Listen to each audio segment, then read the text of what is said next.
Welcome to Myra media. నేను మీ కేవీఆర్. రాళ్ల దాడి తర్వాత ఒకటే రోజు గ్యాప్ మళ్ళీ జనంలోకి వచ్చారు జననేత వైఎస్ జగన్మోహన్ రెడ్డి. జనం అంటే ఎంత పిచ్చో మరోసారి నిరూపించారు. ఒకవైపు ఇంటెలిజెన్స్ హెచ్చరిస్తున్నా ర్యాంప్ వాక్ చేయొద్దు, బస్సు యాత్రలో 100 మీటర్ల వరకు రోప్ పార్టీలు సొంత సెక్యూరిటీ పెట్టుకోవాలని చెప్పి సూచించినా కూడా ఇవేవి ఖాతరు చేయకుండా మరొకసారి గతంలో చేసిన ప్రయత్నమే చేశారు. ఆయన గట్స్ ఏంటి, ఆయన మొండితనం ఏంటి అన్న చర్చ జరుగుతుండగానే ఒకవైపు అంటే ఇవాళ గన్నవరం, గుడివాడ లాంటి ప్రాంతాల్లో అశేష జనవాహిని మధ్య వైఎస్ జగన్మోహన్ రెడ్డి మేమంతా సిద్ధం సభ జరిగింది. అలాగే జనం అంటే రాళ్ల దాడి తర్వాత తమ అభిమాన నేతను, జననేతను చూడాలని పెద్ద ఎత్తున తరలి రావడం ఆసక్తికరంగా మారింది.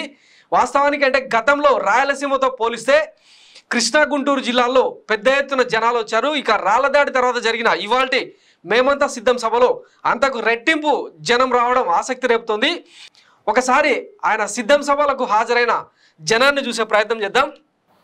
సో ఇది గుడివాడలో, గన్నవరంలో ఇవాళ జరిగిన మేమంతా సిద్ధం సభకు హాజరైన జనవాహిని అనమాట. దారులన్నీ కూడా వైఎస్ జగన్ను చూసేందుకు జనం తండోపతండాలుగా తరలి వచ్చారు. ఆయన జనానికి ఎప్పట్లాగానే మళ్ళా టాప్ మీదకి ఎక్కి అభివాదం చేయడం ఇవన్నీ అంటే రొటీన్లానే సాగుతుందనమాట. అంటే రాళ్ల దాడి జరిగిన తర్వాత ఏమైనా జాగ్రత్తలు తీసుకుంటారేమో వైఎస్ జగన్ అని చెప్పి అనుకున్న నేపథ్యంలో అదేది లెక్క చేయకుండా మళ్ళీ సేమ్ పాలసీనే ఫాలో అవ్వడం కొంత ఆశ్చర్యకరం. సో ఇట్లా గుడివాడ దారులన్నీ అశేష జనవాహినితో నిండిపోయింది అనమాట. ముఖ్యంగా అంటే ఇళ్ళ డాబాల మీదకి ఎక్కి జనాలు అభివాదం చేస్తుండడం కూడా హైలైట్ అనిపించింది.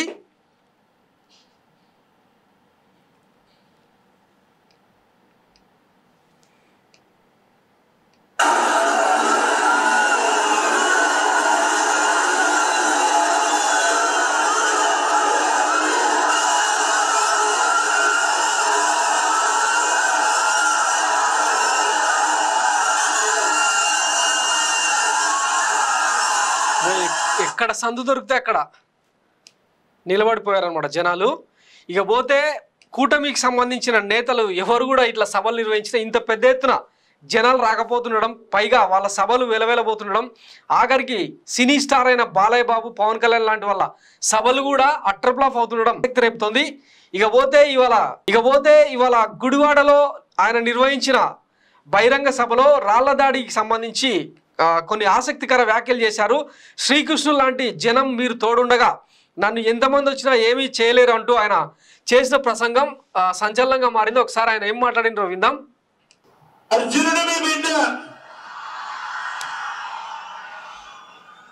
చేసిన మంచి మీద ఆ దేవుడి మీద నమ్మకం ఉంది కాబట్టి అర్జునుడి మీద ఒక బాణం వేసినంత మాత్రాన కురుక్షేత్ర సమరంలో, కురుక్షేత్ర యుద్ధాన్ని కౌరవుడు గెలిచినట్టు కాదు. ఒక బాణం వేసినంత మాత్రాన, జగన్ మీద ఒక రాయి విసిరినంత మాత్రాన,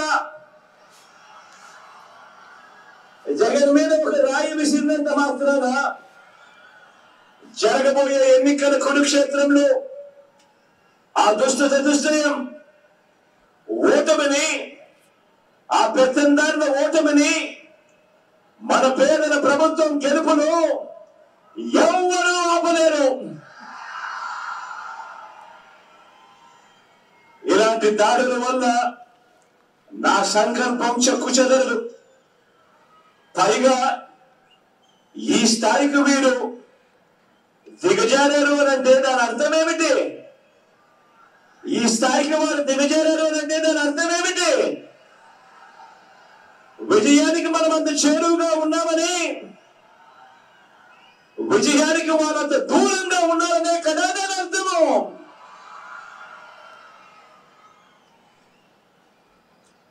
అందుకే చెప్తా ఉన్నా, ఈ తాటాకి చెప్పులకు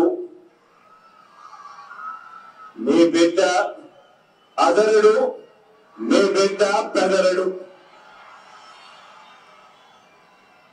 మీకు సేవ చేయాలన్న నా సంకల్పం మరింత పెరుగుతుందే తప్ప ఏ కొంచెం కూడా వెనుకడుగు వేసే ప్రసక్తే లేదు. నా నుదుటి మీద వారు చేసిన గాయం నా నుదుటి మీద వారు చేసిన గాయం దేవుడి దయతో అది ఇక్కడ తగలలేదు, అది ఇక్కడ తగలలేదు. అంటే దాని అర్థం దేవుడు మీ బిడ్డ విషయంలో ఇంకా పెద్ద స్క్రిప్టే రాశాడు అని చెప్పి దాని అర్థం.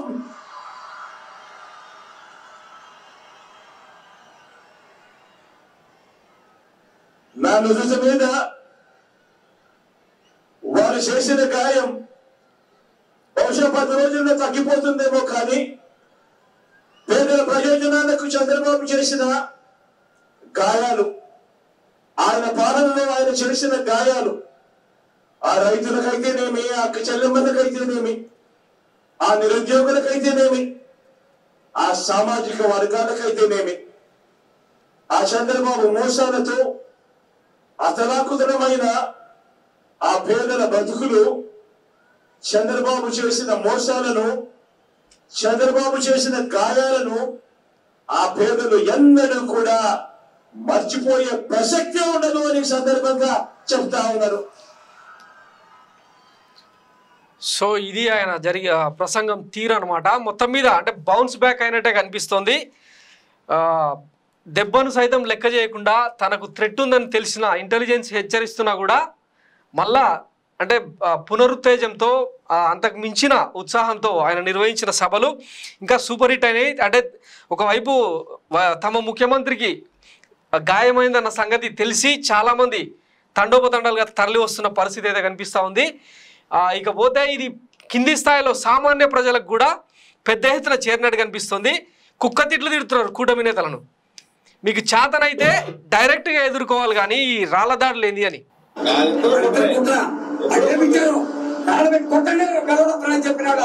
చంద్రబాబు కొట్టండి మా మాట్లాడారు, అది తప్పు కదా, అది ఖండిగా ఉండాలి. ఆడబెట్టి కొట్టలేదు, ఆడబెట్టి కొట్టాను మా మాట్లాడారు. ఎందుకన్నాడు ఆ చెప్పని ఈ దమ్ము మీకు కనిపిస్తూ దమ్ముంటే పథకాలు దగ్గర శక్తి ఉంటే జనం మనసులు గెలుచుకో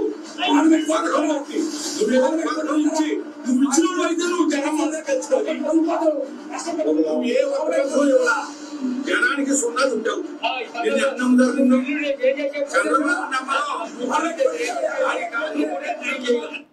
సో ఇది జనం వాయిస్ అనమాట. మొన్న కృష్ణా జిల్లా తాడికొండలో చంద్రబాబు మాట్లాడిన మాటలు కింది స్థాయి ప్రజలకు చేరిందనమాట. దున్నపోతూ తర్వాత రాళ్లతో అంటే 5 ఏళ్ళు భరించి అలసిపోయాం, ఇక దొరికిన వాళ్ళు దొరికినట్టు రాళ్లతో కొట్టండి అన్న చంద్రబాబు వ్యాఖ్యల కారణంగానే జగన్మోహన్ రెడ్డి మీద రాళ్ల దాడి జరిగిందని చెప్పి ప్రజలంతా భావిస్తున్న పరిస్థితి ఇప్పుడు కనిపిస్తుంది అనమాట. సో ఇకపోతే ఇంటెలిజెన్స్ హెచ్చరించిన 100 మీటర్ల దూరం వరకు రోప్ పార్టీలు పెట్టుకొని స్పెషల్ సెక్యూరిటీని అరేంజ్ చేసుకొని అవసరమైతే తప్ప బస్సులోనే జనానికి అభివాదం చేస్తూ మీ యాత్ర సాగించాలని చెప్పి ఇంటెలిజెన్స్ హెచ్చరించినా కూడా ఆయన వినలేదు. వినకపోగా మళ్ళీ ర్యాంప్ వాక్ చేయడం ఇప్పుడు హైలైట్గా మారింది.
సో ఇదనమాట ఇట్లా సాగింది సిద్ధం సభలు. మోస్ట్లీ అంటే ఆయన షెడ్యూల్ ప్రకారం మరొక వారం రోజుల పాటు ఈ సిద్ధం సభలు జరిగే అవకాశం ఉంది. ఆ తర్వాత 100 నియోజకవర్గాల్లో రోజుకు 4 నియోజకవర్గాల చొప్పున సుడిగాలి పర్యటనలు కూడా ప్లాన్ చేశారు. మరి ఇప్పటికే సర్వేలు అన్నీ కూడా ఈరోజు లేటెస్ట్గా పొలిటికల్ స్ట్రాటజిక్స్ గ్రూప్ సర్వే ఒకటి, నిన్న రేణుకా పోతినేని సర్వే ఒకటి, మరొక సర్వే నాగన్న సర్వే, ఇట్లా ఏ సర్వే తీసుకున్నా కూడా ఆల్మోస్ట్ వైఎస్ జగన్మోహన్ రెడ్డిదే విజయం అని చెప్పి చెప్తా ఉన్నాయి. తాజాగా భారత్ పొలిటికల్ సర్వే అనే ఒక సంస్థ ఏకంగా వైఎస్ఆర్సీపీకి 150 నుంచి 156 స్థానాలు వచ్చే అవకాశం ఉందని సంచలన విషయాలను బయటపెట్టింది.